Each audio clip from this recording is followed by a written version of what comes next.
This year at the PGA Merchandise Show in Orlando, TaylorMade Adidas staged an impressive media presentation introducing their newest version, burner irons and woods.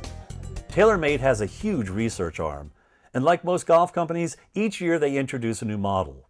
Now over time I've become a little cynical about the performance claims because each version seems to be more about marketing hype and tweaking rather than any real innovation. But they were extremely high on the new burner irons, so when asked my impression, I told TaylorMade I'd like to do my own club test. And you know what? They took me up on my offer. When the clubs arrived, even the packaging seemed somewhat different, more high-tech, and what they promised was greater distance and much more. I've had Callaway irons for over 7 years, and these were the first irons I was custom fitted for.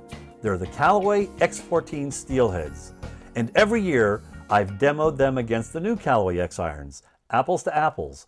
And you know what? The results are always the same. No real difference in performance. So I've been loyal to them. With the new burners, almost immediately I formed some quick impressions. First, they're very elegant. They're beautiful to look at. Second, in my hands, when compared to the Callaway Steelheads, the heads felt heavier, so I felt there must be a difference in weighting or something.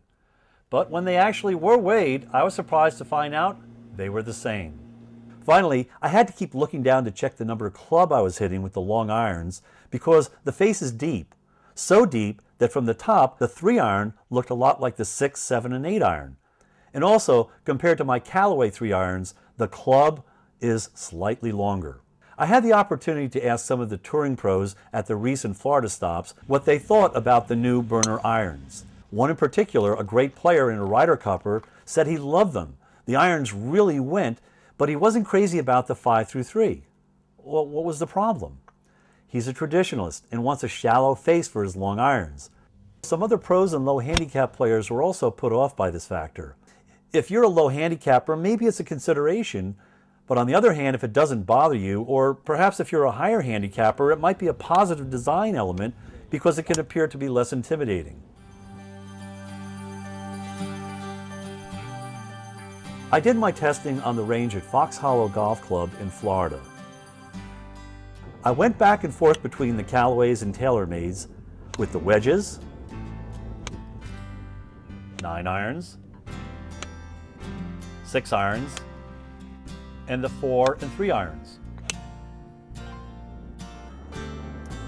One thing I found that was really surprising is that when I connected dead on the sweet spot, the ball flew an additional 15 yards. I asked a few other players to try this, and they told me the same thing.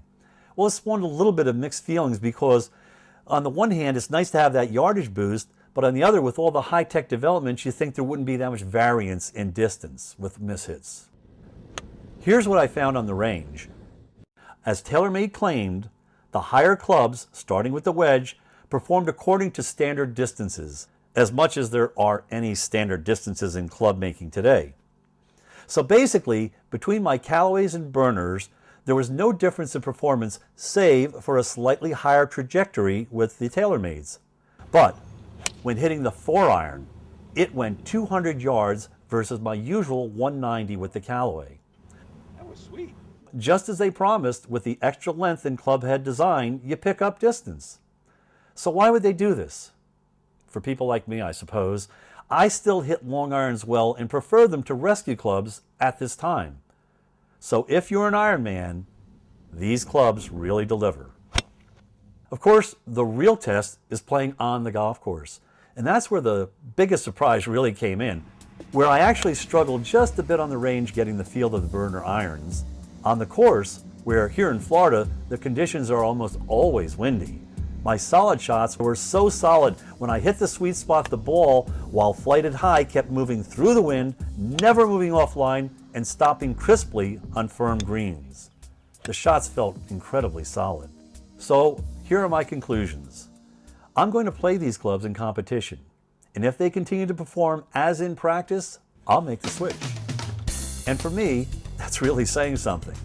So my advice is this: if you're looking for new irons, you owe it to yourself to try these out.